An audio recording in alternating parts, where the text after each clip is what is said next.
अस्सलाम वालेकुम। वालेकुम सलाम। कैसे हैं सर आप? बिल्कुल ठीक ठाक। सर क्या प्रोफेशन है आपका? मैं आर्टिफिशियल इंटेलिजेंस और मशीन लर्निंग वगैरह पे हूँ, डाटा एनालिटिक्स पे।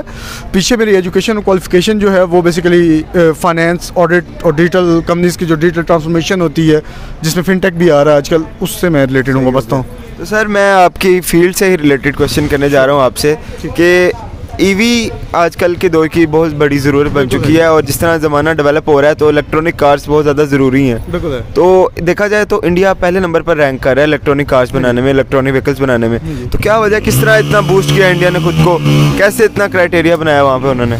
डेफिनेटली, एक तो आपका आई वुड लाइक टू से your question is really good, आपका सवाल बहुत अच्छा है। देखें, आपके सामने ही है, आईटी की फील्ड में इंडिया पाकिस्तान से बहुत आगे है, इसको हर बंदे को एडमिट करना है। दूसरी बात ये है कि वहाँ पे देखें, एक तो इंसेंटिवाइज बहुत ज़्यादा करती है गवर्नमेंट वगैरह, वहाँ पे इस तरह महंगाई नहीं है जो हमें अब नज़र आ रही है पाकिस्तान में। जिस तरह की मेरी बिज़नेस की फील्ड है, तो आपकी ऑब्वियसली जब आप किसी चीज़ को करते हो तो उसमें रॉ मटेरियल होता है, फिर उसमें वो प्रोसेस होती है चीज़, फिर एक फिनिश गुड बनती है। तो पाकिस्तान में एक तो टैक्स ड्यूटीज़ बहुत हैं, दूसरा ये है कि आपका जो कॉस्ट ऑफ डूइंग बिज़नेस है, कॉस्ट ऑफ रॉ मटीरियल्स है, वो बहुत ज़्यादा है। तो ये है कि उन्होंने अपना जो है उन्होंने इन्वेस्ट किया है आईटी में। इसके अलावा भी apart from this thing in EV, they are also pretty good in IT technology as well. They are the IT hub, Bangalore is there IT hub. तो हमारे पाकिस्तान में थोड़ा सा गलती ये हो गई कि मुशर्रफ के दौर में इस तरह जब वो लोग अपने आईटी सिटी या फ्यूचर्स की जो प्लानिंग कर रहे थे, हम यहाँ पे प्रॉपर्टी बनाने में और रियल एस्टेट बनाने में और ख़रीदने में और इन चीज़ों में मसरूफ़ थे।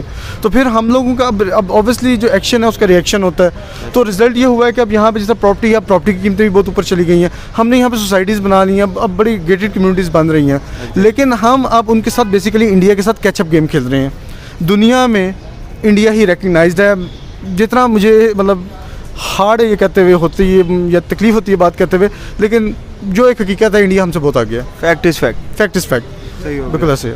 तो ब्रदर, पाकिस्तान में क्या फ्यूचर देख रहे हैं आप ईवीज़ का? पाकिस्तान में देखें, फ्यूचर्स अगर तो ये लाते हैं, पहले तो इनको इंफ्रास्ट्रक्चर डेवलप करना है, इस पे भी हम लोग काम कर रहे हैं, बल्कि इस पे मैं फैक्ट्री जो है लगा रहा हूँ, हमारे साथ चाइना के हैं इन्वेस्टर।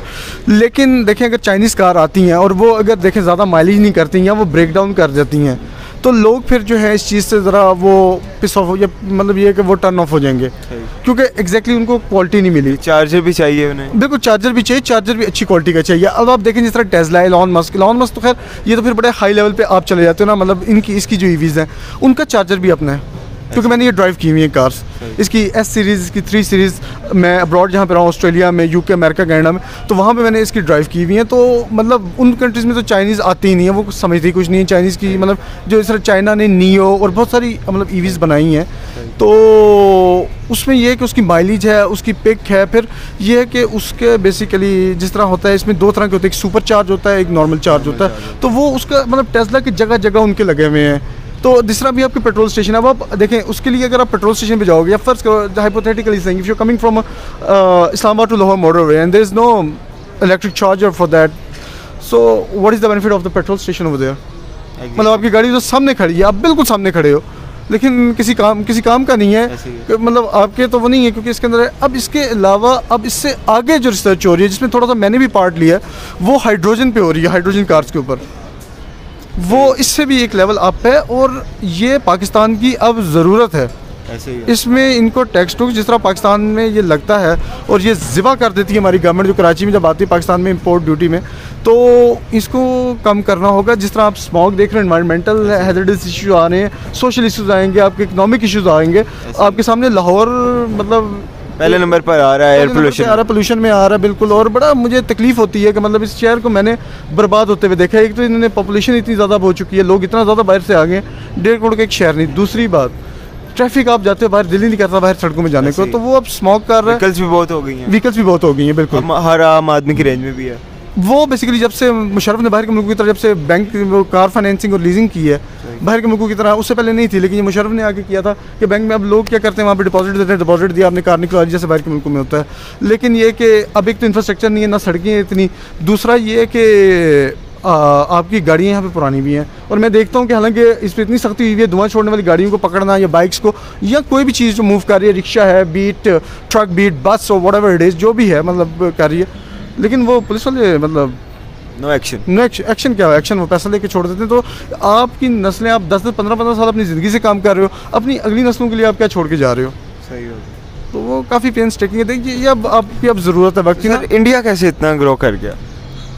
इंडिया मेहनत की है उन्होंने, मेहनत भी की है, उनके लोग भी हैं। मैंने एक और चीज़ देखी है, मैं बाहर रहा हूँ, इंडिया के लोग एक दूसरे की हेल्प करते हैं जॉब्स लेने में और इस तरह बड़ी it's very painstaking to say. लेकिन पाकिस्तानी हम एक दूसरे को ही रगड़ देते हैं बैठ के, एक दूसरे को डिस करने में लगे हैं। बिल्कुल डिश करने में लगे हुए हैं। मतलब मेरे साथ टीम गई थी, क्या नाम है, मेरा cousin he works in IBM टारडेटा, वो लाहौर का हेड है, और उसने मुझे एक दफ़ा सुनाया था, मैं बाहर से इस तरह ही आया और वो हमारे घर आके बता रहा था कि हम लोग गए इस तरह, तो ये आपस में लड़ पड़े, और मतलब ये कि वो प्रोजेक्ट जो था या कॉन्ट्रैक्ट वो इंडियंस को चला गया।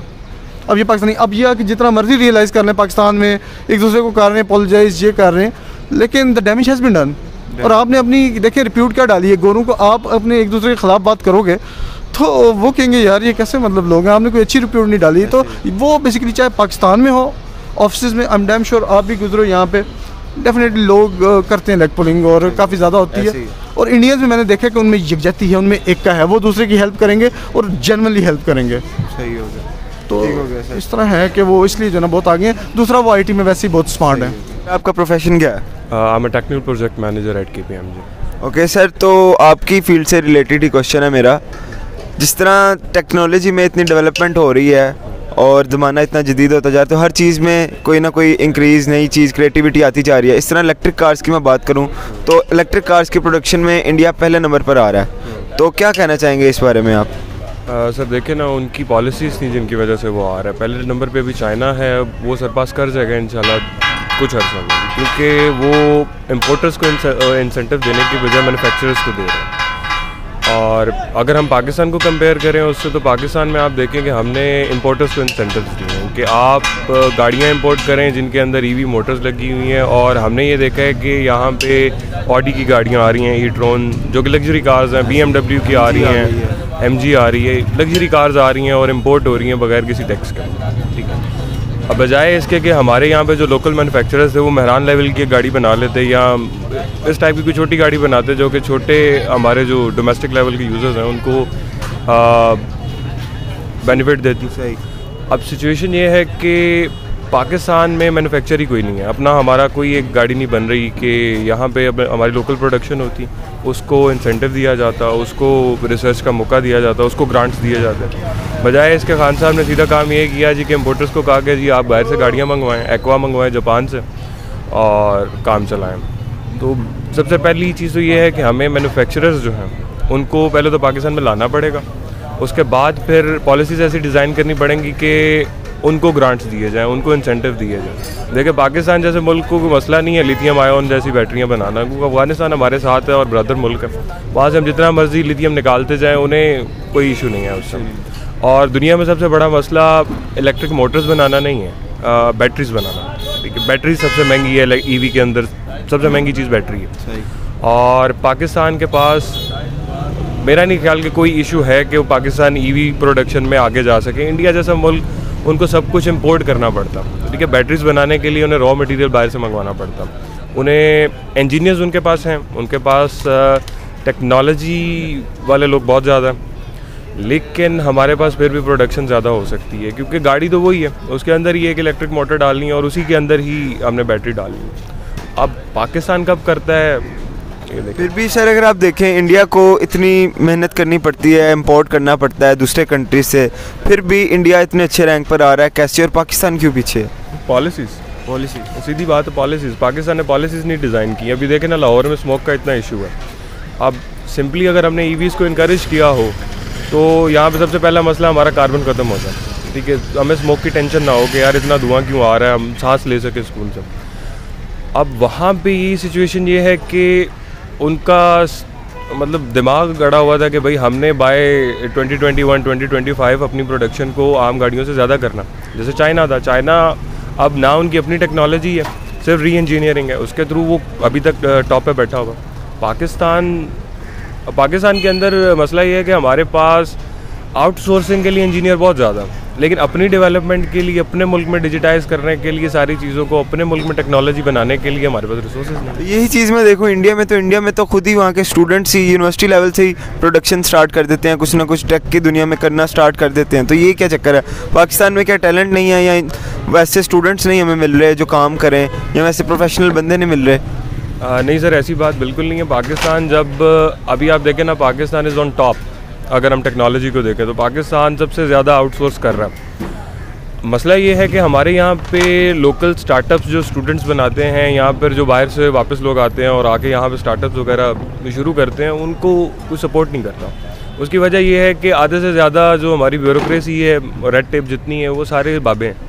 उनको समझ ही नहीं आती ये टेक्नोलॉजी क्या है। अगर आप VR और ऑगमेंटेड रियलिटी और EVs की बात करें तो उनको देसी ज़ुबान में समझ ही नहीं आएगा इनका फ़ायदा क्या है। ठीक है, उनके लिए सिर्फ यही है कि यार 4 बच्चे बैठे हुए हैं, वो खिलौने बना रहे हैं। ठीक है, तो वो इन्वेस्टर भी नहीं आता। जो इन्वेस्टर है, जो इन्वेस्ट करता है, वो बाहर बैठा हुआ। ठीक है, वो दुबई में बैठा हुआ, वो अमेरिका में बैठा हुआ, वो यूरोप में बैठा हुआ। वहाँ से उनको इंसेंटिव देना और उनको इनकरेज करना कि भाई वो आप हमारे मुल्क में आएँ और हमारे मुल्क में आके इन चीज़ों को देखें, ये एक मुश्किल काम है। उसके लिए फिर हमें ये करना पड़ता है कि जी, जैसे अभी दुबई एक्सपो था, हमारे पास एक बहुत बड़ी अपॉर्चुनिटी थी कि हम अपने सारे स्टार्टअप्स को पाकिस्तान से उठा के वहाँ पे डिस्प्ले करते हैं, ताकि इन्वेस्टर्स आते, वो देखते और वो करते। अब अगर हमारे पास 2 से 3 भी EV मैन्युफैक्चरर्स होते तो दुनिया भी ढूंढ रही है कि कौन सा स्टार्टअप जो है वो सस्ती EV बना सकता है। हमारे पास बहुत सारे ऐसे लोग हैं जो कर सकते हैं, नस्ट में, उसके बाद ये हमारे पास फास्ट में, हमारे पास कॉमसेट में, ऐसे बहुत सारे स्टूडेंट्स हैं जो कि काम कर सकते हैं, जिनकी ये मेन डोमेन है। एयर यूनिवर्सिटी में ये पूरा एक डोमेन है स्टडी का। लेकिन आप देख लें कि क्योंकि इंसेंटिव कोई नहीं है, तो उन इंजीनियर्स को भी एट दी एंड बाहर जाना पड़ता काम करने। यानी कि आप गवर्नमेंट का बहुत ज़्यादा रोल देखते हैं इसमें कि प्लेटफॉर्म नहीं प्रोवाइड किया जाता। हाँ, गवर्नमेंट प्लेटफॉर्म प्रोवाइड कर रही है, लेकिन फिर वही छोटे छोटे स्टार्टअप्स को कि जी आप एक गाड़ी ले लें, ऊबर पे चलाएं, उसके थ्रू अगेन वही मसला बढ़ जाता है कि आप मैक्सिमम गाड़ियाँ फिर सड़कों पे निकाल दी, धुआं ज़्यादा हो गया। बजाय इसके कि आप एक मैन्युफैक्चरर भी हमारे पास अगर अपना हो जो कि EVs बनाए, फिर उसको इनकरेज करें कि भाई ठीक है, इसको पकड़ो, इन गाड़ियों को फाइनेंस करो। लेकिन गवर्नमेंट नहीं कर रही। क्यों ब्रदर, पाकिस्तान में अभी तक कोई भी EV लॉन्च नहीं हो चुकी? क्योंकि हमारे पास मैन्युफैक्चरर्स 2-3 स्टार्टअप्स हैं जो काम कर रहे हैं EVs बनाने पे, लेकिन वो अकेले कुछ नहीं कर सकते। उन्हें फिर भी बाहर से टेक्नोलॉजी मंगवानी पड़ेगी या यहाँ से फ्रॉम स्क्रैच करना पड़ेगा, स्टार्ट से काम करना पड़ेगा सारा, जो कि एक बड़ा मुश्किल काम होता है। तो इंडिया कैसे यार इतना आगे निकल गया है, इस पे क्या कहोगे आप? क्योंकि इंडिया ने पॉलिसीज़ डिज़ाइन की है, इंडिया ने अपने स्टूडेंट्स को इनकरेज किया है, इंडिया ने रिसर्च को फैसिलिटेट किया है। हमने रिसर्च को फैसिलिटेट करने की बजाय हमने सिर्फ जो बनाया उसको पकड़ के हमने क्या कॉपी पेस्ट कर लो, ये गलत काम था। इंडिया ने बेसिकली बहुत मेहनत की है। ये नहीं हुआ कि इंडिया कल सोया और सुबह सारा कुछ हो गया। उन्होंने पॉलिसीज़ डिज़ाइन, ग्रेड सिस्टम ख़त्म किया है। बिल्कुल। उन्होंने जो बड़ी कंपनीज थी उनकी बजाय उन्होंने छोटी कंपनीज़ को इंसेंटिव्स दिए हैं, SMEs को, जैसे कि खान साहब अभी कर रहे हैं। SMEs 30% बैकबोन है मुल्क की, रेवेन्यू टोटल 30% के करीब SME से आता है। हम SMEs को इनकरेज कर रहे हैं, लेकिन इस टाइप के स्टार्टअप जो छोटे मैन्युफैक्चरर्स हैं उनको हम कोई इंसेंटिव नहीं दे रहे। हमारे नज़दीक फिर वही बिग 3 हैं, टोयोटा, सुजुकी और होंडा। वो जब आके पहिया रोक देते हैं सारा, तो खान साहब को भाग के जाना पड़ता। वहाँ पे ये सिस्टम नहीं है। वहाँ पे अगर एक मैन्युफैक्चरर नहीं है तो वो दूसरे को करते हैं, दूसरा नहीं है तो तीसरे को करते हैं, तीसरा नहीं है तो वो फिर एक नया कंपनी उठा लेते हैं। ठीक है, क्योंकि वहाँ पे एक मार्केट भी बड़ी है। अब यहाँ पे पहले अगर एक मैन्युफैक्चरर आता है, वो EV बनाएगा, तो आप मार्केट देखिए कितने पढ़े लिखे लोग हैं जो कि EVs की तरफ जाएंगे। अभी तक तो टेंशन ये पड़ी हुई है ना कि भाई EV जो है वो 200-300 किलोमीटर की रेंज है मैक्सिमम, उसके बाद वो बंद हो जाती है, हम क्या करेंगे? सबसे पहले तो उसका नेटवर्क बनाना पड़ेगा, इंफ्रास्ट्रक्चर देना पड़ेगा। अब पाकिस्तान के अंदर आप देखें मोटरवेज़ है, मोटरवेज़ के ऊपर हर रेस्ट स्टेशन पे जब तक एक चार्जर नहीं लगेगा EV का, और EV का चार्जर भी सस्ता नहीं है, कम से कम 3 से 4 मिलियन का वो खसारा है एक बंदे को। और जब उसको किसी भी बंदे को नज़र नहीं आएगा कि भाई यहाँ पे दिन में कोई 500-600 गाड़ी आके चार्ज करेगी, तो वो ब्रेक इवन नहीं करता। तो जब तक ब्रेक इवन वाला हिसाब किताब नहीं होता, तब तक कोई चार्जर भी नहीं लगाएगा। वो एक लूप में फंसे हुए हैं, इंफ्रास्ट्रक्चर की वजह से गाड़ियाँ नहीं बन रही, गाड़ियों की वजह से इंफ्रास्ट्रक्चर नहीं बन रहा। सही हो गया। इस लूप को तोड़ने के लिए गवर्नमेंट को आना पड़ेगा और गवर्नमेंट को जेब से पैसा लगाना पड़ेगा। सही हो गया। तो क्या फ्यूचर देख रहे हैं पाकिस्तान में? पाकिस्तान में EVs आएंगी क्योंकि पूरी दुनिया में अब आ रही हैं और पाकिस्तान की ज़रूरत बन चुकी है। हर तरफ धुआं ही धुआं, हर तरफ कार्बन ही कार्बन है। तो इसका बाहर सोल्यूशन यही है कि EVs मैक्सिमम आए यहाँ पर। अगले 5 साल नहीं तो 10 साल में करना तो पड़ेगा, उसके बगैर अब गुजारा नहीं। सही हो गया। Brother, any message for the people related to electronic field और इलेक्ट्रॉनिक स्टूडेंट्स जो हैं, टेक्नोलॉजी से रिलेटेड जितने भी लोग हैं, उनके लिए कोई मैसेज फ्रॉम पाकिस्तान और also for the people who are across the border? नई टेक्नोलॉजीज़ को देखें, एटलीस्ट उनको टेस्ट करें और उसके बाद अपना डिसीजन लें कि EVs बेटर हैं या नहीं है। ठीक है। सिर्फ ये यूट्यूब पे वीडियोस देख के यहाँ पर किसी का कहा कि जी ईवी सही नहीं है और ये दूसरी गाड़ी का चलो एतबार है, ये बातें नहीं है। अगर एक बंदे ने शहर के अंदर चलाना है, उसकी रेंज 80 किलोमीटर से 100 किलोमीटर के दरमियान है, वो एक दिन में गाड़ी चलाता है, तो कोई भी ईवी उसका गुजारा कर सकती है। ईवीज़ की तरफ आना चाहिए। अगर बाहर से भी इंपोर्ट करते हैं तो छोटे लेवल की गाड़ी मंगवाएं, ठीक है, ताकि उस टेस्ट कर लें और उसके बाद फिर वो लग्जरी व्हीकल्स की तरफ ना जाएं, क्योंकि लग्जरी व्हीकल्स आके फिर वही गवर्नमेंट को खसारा दे रही हैं। ऐसे ही है। ठीक है, और आम आदमी भी डूब रहा है। आम आदमी डूब रहा है क्योंकि एक बंदे को नज़र आता है कि भाई ईवी जो है वो तो होती की है।